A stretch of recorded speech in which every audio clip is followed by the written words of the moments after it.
Ongea na mke wako. Hello baby, hi darling. Morning. Please enter the number you wish to call and then press the pound key.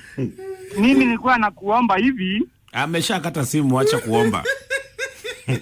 Please enter the number you wish to call and then press the pound key. Titus. Yes. Wewe umeanza tu na hi baby, hi darling. Na umefanya mpaka Meti na amekata simu.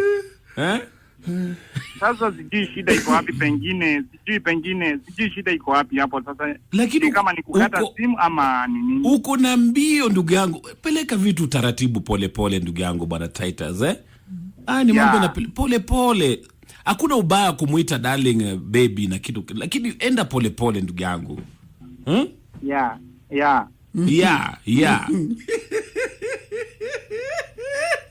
Hebu jaribu.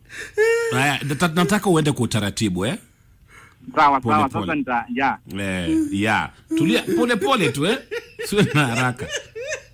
Unajua huyu jamaa amekuja na pupa mpaka Meti amekata tu. Hi darling, hi baby. Hey. Waje nitafuta Meti tena. Please enter your complete PIN number. Unajua labda Meti sasa anacheka tu hapo kando.